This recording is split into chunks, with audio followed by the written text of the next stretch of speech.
हरे Krishna viewers. तो क्या आप जानते हैं कि हमारे जगन्नाथ महाराज हैं वो कृष्ण जी का ही स्वरूप है। तो आइए सुनते हैं एक बहुत ही दिलचस्प कथा। तो एक बार की बात है जब श्री कृष्ण जी द्वारिका में रहते थे। तो वे द्वारिका में एक राजा की तरह रहते थे, परंतु वो रात को कभी कभी स्वप्न में रोते थे और हाय राधा, हाय ललिता, हाय विशाखा ये नाम पुकारते थे। तो जो रानियां थी उन वो बहुत ही अचंभित होती थी कि ये हमारे महाराज हैं और हम इतनी सेवा करते हैं फिर भी इतने दुखी कैसे रहते हैं, और ऐसा गोपियों से इनका कैसा प्रेम भाव था जो आज तक नहीं भूले हैं। तो वे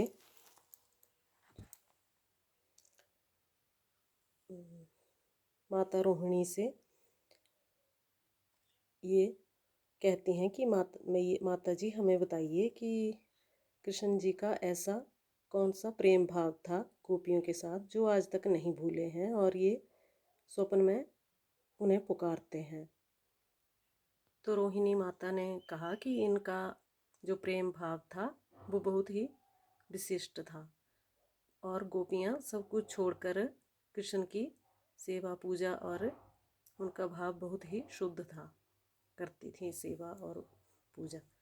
तो रोहिणी माता जी ने कहा कि मैं आपको इनके जो बचपन की कथा है वो सुना दूंगी, परंतु कृष्ण और बलराम जी को ये कथा नहीं सुननी चाहिए। तो हमें ऐसा स्थान ढूंढना चाहिए जहाँ मैं इनकी कथा सुना सकूं।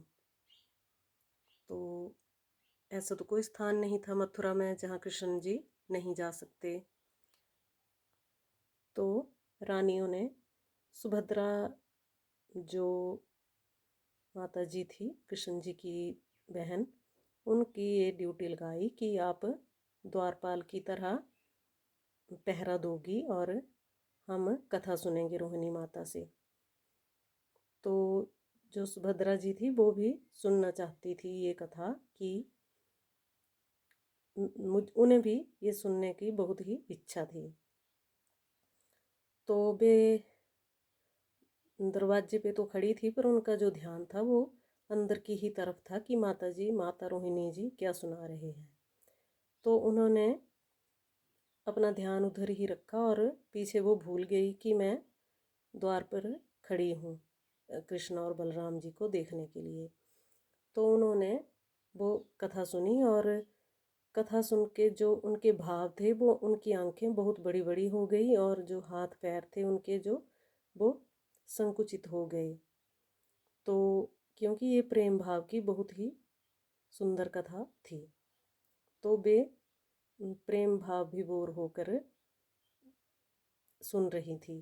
तो उन्हें जो बाहर का आभास था वो नहीं रहा। तो इतने में कृष्ण जी और बलराम जी भी घूमते घूमते वहाँ आ जाते हैं। तो उन्होंने भी सुना कि माता जी अंदर क्या सुना रही हैं और उन्होंने भी वो कथा सुन ली कि सखियों का और गोपियों का, राधा जी का कैसा प्रेम भाव था कृष्ण जी के लिए। तो जब कृष्ण जी और बलराम जी ने ये कथा सुनी तो उनका भी भाव सुभद्रा जी के तरह ही हो गया, क्योंकि उन्हें जो वृंदावन की याद थी वो आ गई पूरी और बहुत ही रोने लगे और उनकी आंखें भी रो रो के बहुत बड़ी बड़ी हो गईं और हाथ पैर जो थे वो संकुचित हो गए और वो जैसे अचेत अवस्था में आ गए। तो थोड़ी देर में वहाँ नारद मुनि जी आते हैं। तो वो उन्होंने कीर्तन करके उन्हें जगाया, हरे कृष्णा कृष्णा कृष्णा हरे हरे, हरे राम राम राम हरे हरे। तो ये कीर्तन सुनकर जब उन्हें होश आई, अचेत थे, तो वो चेतन अवस्था में आए। तो नारद मुनि जी ने कहा कि भगवान, ये जो मैंने आपके दर्शन किए हैं ये मैं चाहता हूँ कि ये दर्शन आप सारे संसार को करवाएं। तो कृष्ण जी ने प्रसन्न होकर कहा कि हे देव मुनि, आप ये चाहते हैं तो ये आपकी मनोकामना अवश्य पूर्ण होगी। और ब्रह्मा जी के जो 50 वर्ष के बाद मैं जगन्नाथ में प्रकट होऊंगा। और वहाँ जो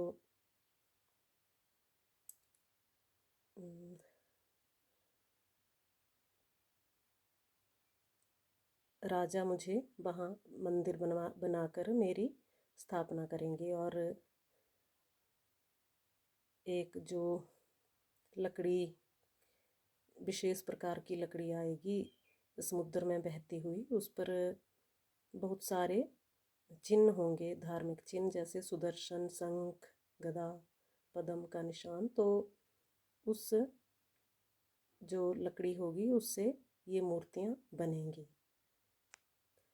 तो हरे कृष्णा भक्तों, कैसी लगी आपको ये आज की कथा?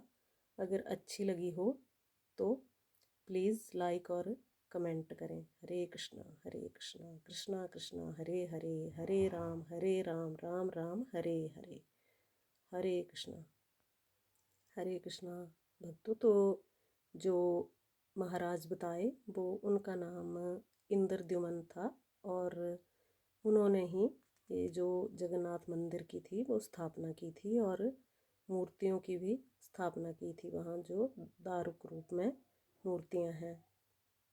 तो हरे कृष्णा भक्तों, आप बताइए कि आपको ये कथा कैसी लगी। और अगर आप और भी ऐसी रोचक कथाएं सुनना चाहते हैं तो प्लीज़ कमेंट में ज़रूर लिखें। हरे कृष्णा।